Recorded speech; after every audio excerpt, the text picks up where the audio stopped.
మా శ్రావణ మాసంలో శ్రావణ సోమవారం, శ్రావణ శనివారం ఎంతో ప్రత్యేకమైన పూజలు చేస్తూ ఉంటారు కదా! అసలు ఎలాంటి పూజలు చేయాలి? ఎలాంటి నియమాలు పాటించాలి? ఎలా చేసుకోవాలి పూజని? అతిగా కాకుండా, దేవుణ్ణి కూడా ఇబ్బంది పెట్టకుండా.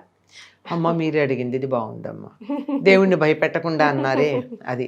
కొన్నిసార్లు చేసే పూజలకి మనం ఏ దేవుడిని ఉద్దేశించి పూజ చేస్తున్నామో ఆయన కొంచెం భయపడేట్టే ఉంటుంది. మీరన్నట్టు శ్రావణ సోమవారాలు ఎప్పుడూ కూడా శివయ్యకి, శివుడికి ప్రీతిపాత్రం. పేరులోనే ఉంది. ఆయన ఉమ అంటే ఉమతో కూడుకున్నవాడు సోముడు. పైగా సోమవారమే చేయడంలో విశేషం ఏమిటి? సోముడు అంటే చంద్రుడు. ఓకే. సోమవారం అనగానే ఆంగ్లంలో ఏమంటామమ్మా? మన్ డే అంటాం. నిజానికి అది మూన్ డే. అంటే చంద్ర సంబంధమైన వారం. సూర్యోదయ సమయంలో చంద్రహోర ఉంటుంది. అందుకని ఆ రోజుకి చంద్రుడి యొక్క ప్రభావం ఎక్కువ ఉంటుంది గనక సోమవారం అని ఉంటుంది. ఆ సోముణ్ణి తల మీద పెట్టుకున్నటువంటి వాడు శంకరుడు. అందుకని అది ఒక కారణమైతే, నిజానికి అమ్మవారితో కూడుకున్నటువంటి వాడు, ఉమతో కూడుకున్నటువంటి శివుడు, అర్ధనారీశ్వరుడుగా ఉన్నటువంటి శివుడిని ముందు రోజు పూజిస్తారు. అది ముందు రోజు ఎందుకు పూజిస్తారంటే తర్వాత రోజు గౌరీదేవిని పూజిస్తారు గనక ముందుగా ఆయన్ని పూజిస్తే, మరి ఒక్కళ్ళని పూజించే పద్ధతి మన సంప్రదాయంలో లేదు. మొత్తం కుటుంబాన్నంతా పూజిస్తాం. అది కుటుంబ సంస్కృతి. భర్తని దూరంగా పెట్టి భార్యకి మంగళహారతి ఇచ్చి, లేదా భార్య లేకుండా భర్తని ఎత్తినెక్కించుకుని చేసే పద్ధతి లేదు. ఏ దేవతని మనం ఆరాధన చేసినా తప్పనిసరిగా జంటగానే చేస్తాం. అటువంటిది మంగళవారం నాడు అమ్మవారికి చేయడానికన్నా ముందు శివుడికి సోమవారం నాడు శ్రావణ మాసంలో చేయడం. భార్యకి ఇష్టమైన రోజున ఇద్దరి ఇష్టానిష్టాలు కలిసి ఉంటే గొప్ప దాంపత్యం. భార్యకి ఇష్టమైంది కనుక ఆయనకు కూడా ఈ నెల ఇష్టం. తనకి ప్రీతిపాత్రమైనటువంటి రోజు సోమవారం. అందువల్ల సోమవారం శివుణ్ణి పూజించటం అలవాటుగా ఉంది. ఇంక మీరు తర్వాత అడిగారు శనివారం అని.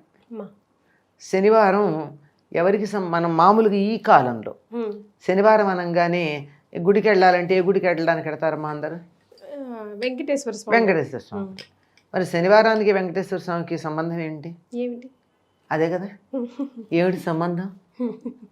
వెంకటేశ్వర స్వామి యొక్క నక్షత్రం శ్రవణ నక్షత్రం. శ్రవణ నక్షత్రానికి అధిపతి శని కనుక శని మనని ఏమీ చేయకుండా ఉండాలి అంటే, శ్రవణ నక్షత్రం తన జన్మ నక్షత్రంగా కలిగినటువంటి వెంకటేశ్వరుణ్ణి మనం ఆరాధించినట్టయితే ఆ శనైశ్వరుడు తన పనిలో తాను ఉంటాడు. కానీ నేను ఈశ్వరుని అనుకున్నానే, ఒకవేళ ఈశ్వరుని గట్టిగా పట్టుకుంటే శని ప్రభావం ఉండదేమో అనుకున్నాను. అలా కాదు, మామూలుగా అయితే ఉండదు. ఎందుకంటే ఆయన్ని దమించగలిగినటువంటి వాడు, శనిని దమించగలిగినటువంటి వాడు ఈశ్వరుడు.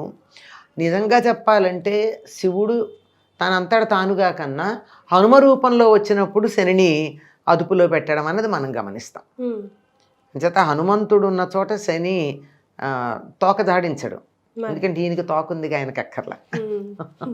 అంచేత అందువల్ల అది ఈ మొత్తానికి ప్రతిరోజు ఎక్కడ గుర్తుపెట్టుకుంటామమ్మా? ఒక్కసారి వాళ్ళకి ఎవరి మాట ఎవరు వింటారో వాళ్ళ చెప్పు చేతల్లో పెట్టేసి ఊరుకుంటే మనం హాయిగా ఉండొచ్చు. అందువల్ల శ్రవణ నక్షత్రానికి అధిపతి అయినటువంటి శనిని అదుపులో ఉంచటానికి, అంటే వాళ్ళ కర్తవ్యం వాళ్ళు చేయాలి, పిచ్చి వేషాలు వేయకుండా కొంచెం జాగ్రత్తగా చేయడానికి శ్రవణ నక్షత్రం తన ఇదిగా కలిగినటువంటి జన్మ నక్షత్రంగా కలిగిన వెంకటేశ్వర స్వామిని ఆరాధించడం మనకు కనపడుతూ ఉంటుంది. ఇది మామూలుగా ఎప్పుడు ఉండే శనివారాలు అయితే, శ్రవణ నక్షత్రం అన్నాం కదా, శ్రవణ మాసం మొత్తం కూడా శ్రవణ నక్షత్రానికి ప్రాధాన్యం ఉంది. పేరులోనే ఉంది కదా. పూర్ణిమ నాడు ఏ నక్షత్రం చంద్రుడి సమీపంలో ఉంటే ఆ నెలంతా ఆ పేరుతో ఉంటుంది. ఈ శ్రావణ పూర్ణిమ నాడు శ్రవణ నక్షత్రం ఉంటుంది చంద్రుడి సమీపంలో కనుక దాని ప్రభావం ఈ నెలంతా ఉంటుంది గనక ఆ శ్రవణ నక్షత్రం తన జన్మ నక్షత్రంగా కలిగినటువంటి వెంకటేశ్వరుణ్ణి ఆయనకి ఇష్టమైనటువంటి శనివారం నాడు అంటే శ్రావణ మాసంలో శ్రావణ శనివారం నాడు ఆయన్ని గనక ఆరాధించినట్టయితే అత్యద్భుతమైనటువంటి ఫలితం లభిస్తుంది అని చెప్పి అందరి విశ్వాసం అమ్మ. అందుకని ఈ శనివారం చాలా గొప్పగానే పూజ చేస్తారు. ఎంతగా అంటే వరలక్ష్మి వ్రతం అయితే ఇంట్లో అందరినీ పిలవడాలు అట్లాంటివన్నీ చేస్తారు. కానీ ఈ శ్రావణ శనివారం ఇదో వ్రతంగా చేసేటటువంటి వాళ్ళు ప్రత్యేకంగా ఎవరిని పేరంటం పిలవడం లాంటివి ఏమీ లేకపోయినా ఇంటికి ఎవరన్నా ముత్తైదు వస్తే తాంబూలం ఇచ్చి పంపిస్తారు. ఏమిటి వాళ్ళ అంటే శ్రావణ శనివారం అండి, అన్నిటికీ సిద్ధంగా ఉంటారు. ఆ తాంబూలంలో ఏముండాలమ్మా? మామూలుగా మామూలు తాంబూలం అంటే ఇప్పుడు వరలక్ష్మి వ్రతం తాంబూలంలో శనగలు కంపల్సరీ అని పెడతాం, అట్లాగా ఏమైనా ఉండాలా అని? ఏం లేదు, తాంబూలం మామూలే. ఇప్పుడు వరలక్ష్మి వ్రతం కూడా కొంతమంది శనగలు ఏం పెట్టారు, మామూలు తాంబూలమే ఇస్తారు. అది వీలుని బట్టి. తాంబూలం అనగానే ప్రధానంగా ఉండాల్సింది ఆకులు, ఒక్క పండు, దక్షిణగా ₹1 కానీనో ₹1/2 పెట్టదు.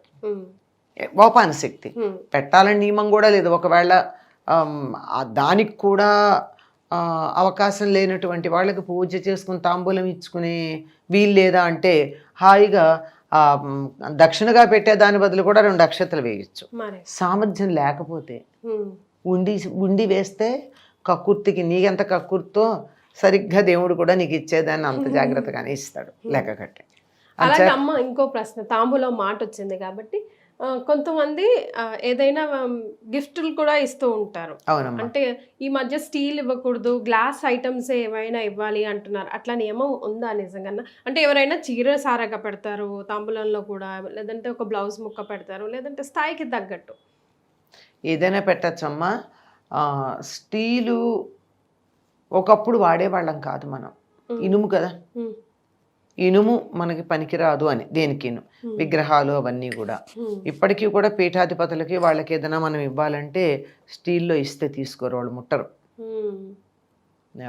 ఇత్తడి పళ్ళాల్లో ఇవ్వాలి, లేకపోతే వెదురు బుట్టలు ఉంటాయి వాటిల్లో ఇవ్వాలి. అసలు ఇత్తడి పళ్ళాల కన్నా కూడా మనం ఏదన్నా ఇస్తే వెదురు బుట్టల్లోనే తీసుకుంటారు. అవి కండక్టర్ కాదుగా, మెటల్ అయితే కండక్టర్. కానీ ఇక్కడ మీరు ఇనుము దగ్గరికి వచ్చారు గనక ఈ కాలంలో ఇనుము వాడంది ఎవరమ్మా?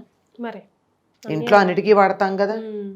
అంచేత పర్వాలేదని చెప్పేవాళ్ళు ఉన్నారు. కానీ కొంతమందికి ఇస్తే వాళ్ళు ఇనుము ఇచ్చారు మేము తీసుకున్నామని ఫీల్ అవుతారు. దాన్ని ఇనుము అంటలేదు, నిజానికి అది ఇనుమా? దాన్ని ఏమన్నారు ఆంగ్లంలో? స్టెయిన్లెస్ స్టీల్ అన్నారు. చాలా ఇనుము చాలా ట్రీట్మెంట్ పొందింది ఈ రకంగా రావడానికి, ఎంత ప్రాసెస్ అయింది. అందువల్ల పర్వాలేదని చెప్పేటటువంటి వాళ్ళు ఉన్నారు. అది వాళ్ళ ఇష్టాలకు వదిలేయడం అది పెద్ద ప్రమాదకరం అయితే కాదు. నమస్తే అమ్మా.